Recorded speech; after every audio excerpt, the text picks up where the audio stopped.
Ce ne sont pas uniquement des mots. Des mesures sont prises et nous continuerons à le faire et nous allons respecter cette promesse. Merci. L'honorable député de Kitchener Centre. Merci, Monsieur le Président. C'est un honneur pour moi de reposer la question que j'ai posée au Premier ministre juste avant les fêtes. C'est particulièrement à propos à mesure que nous allons avoir le budget. J'avais posé une question sur l'allocation pour les incapacités et à l'époque, on avait beaucoup d'argent pour le pipeline.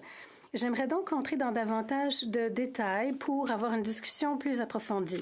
Voici la réalité. Les budgets concernent les priorités, bien sûr. C'est ainsi qu'on établit les budgets. Il y a de nombreuses priorités pressantes dans ma circonscription qui exigeraient beaucoup d'investissement. Je peux parler, bien sûr, de la pauvreté. Il faut mettre fin à la pauvreté de nos voisins qui vivent avec une incapacité. 40% des personnes qui vivent dans la pauvreté partout au pays sont des personnes avec un handicap. Il faut avoir des logements abordables et les construire à la vitesse nécessaire. Il faut doubler le stock de logements abordables dans ce pays. En raison de 30 ans de sous-investissement en logement, nous sommes parmi les derniers du G7. Il faut également inciter les propriétaires à rénover leurs logements pour être plus éco-énergétique. On peut le faire en élargissant le programme de subvention pour les maisons vertes. Le programme n'accepte plus de demandes en Ontario. On pourrait investir dans davantage de services de transport en commun. Pour payer tout cela, moi-même et d'autres ont suggérer de nouveaux outils pour recueillir des fonds, notamment de nouvelles redevances pour l'industrie pétrolière. Même 15% de taxes sur leurs profits, cela pourrait générer plusieurs milliards de dollars pour financer ces programmes sociaux dont j'ai parlé. Également, il faut arrêter de gaspiller notre argent sur des projets comme l'oléoduc Trans Mountain. Nous sommes au milieu d'une crise climatique.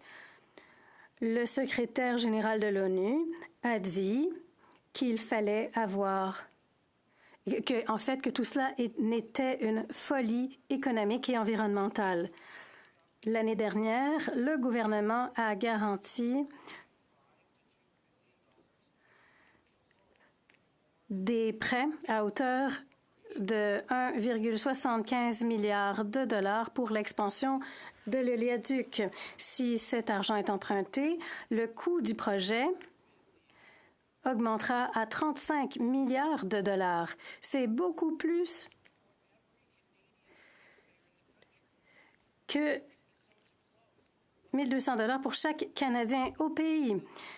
Le budget est un moment important pour que le gouvernement puisse harmoniser ses priorités avec celles de la population canadienne. Le secrétaire parlementaire est une personne raisonnable. Est-il d'accord pour dire qu'il faut arrêter de gaspiller de l'argent dans un oléoduc qui fuit et d'aider les Canadiens, notamment ceux qui ont une incapacité?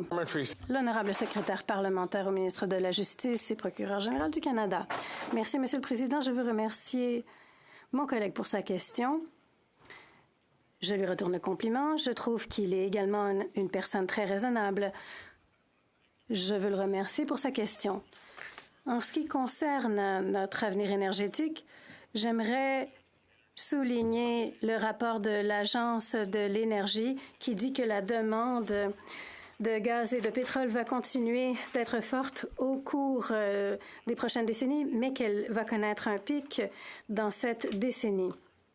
Il est important de passer aux véhicules électriques. Le premier ministre avait répondu à sa question que le gouvernement allait continuer de travailler sur l'atteinte des cibles net zéro et de réduire notre consommation des combustibles fossiles. Pour ce faire, il faut établir des plafonds et également des plafonds en ce qui concerne les émissions. Les plafonds d'émissions, c'est ce qui permettra d'assurer que l'avenir énergétique de nos provinces productrices ne sera pas sacrifié. Le Canada est le premier producteur à avoir adopté de telles mesures. Rob Barnes de l'Association canadienne des physiciens pour l'environnement a dit « Cette annonce marque un tournant. Le Canada s'engage à limiter les émissions du secteur pétrolier et gazier. Il faut que d'autres pays suivent cet exemple. Nous soutenons également les producteurs d'énergie de réduire leurs émissions de méthane d'au moins 75 % pour atteindre les normes internationales. 12 entreprises ont dit qu'elles soutiendraient cette mesure et qu'elles élimineraient le méthane d'ici 2030. Nous savons qu'il est responsable d'investir dans la décarbonation pour s'assurer que les travailleurs aient un avenir radieux et que les communautés aient de l'air propre. Les conservateurs, eux, veulent un avenir pollué. Nous mettons l'accent sur certains projets énergétiques. Les conservateurs bloquent des mesures législatives très importantes, donc C-45. Les libéraux travaillent pour s'assurer que les Canadiens puissent profiter d'un avenir sans carbone. Nous avons livré un plan de 240 milliards de dollars pour créer des emplois pour les travailleurs d'aujourd'hui et de demain. Merci, Monsieur le Président. L'honorable député de Kitchener Centre. Merci. Le fait est que quand on parle d'investissement pour assurer la pérennité de notre prospérité, on ne peut pas le faire en achetant une pipeline. Et c'est exactement ce que le gouvernement a fait, et ce depuis 2018. En novembre de l'an dernier, le gouvernement a débloqué 2 milliards de dollars de plus sous forme de nouvelles subventions pour continuer à investir, alors que ça ne marche pas. Et nous savons que les Canadiens demandent plutôt qu'on investisse pour rénover les habitations, qu'on investisse dans les transports publics, qu'on investisse pour aider les personnes vivant avec des handicaps. Les investissements devraient donc être déployés pour répondre aux vraies priorités de sa collectivité et de la mienne.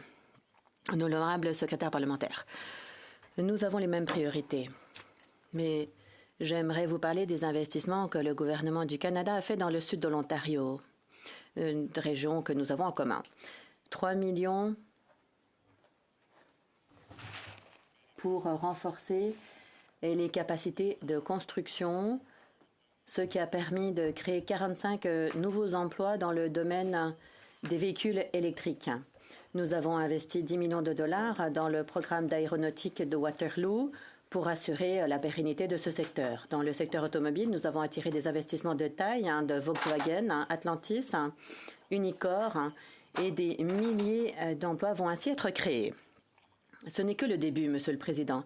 Nous allons continuer sur notre lancée et nous allons atteindre nos objectifs ensemble. Merci.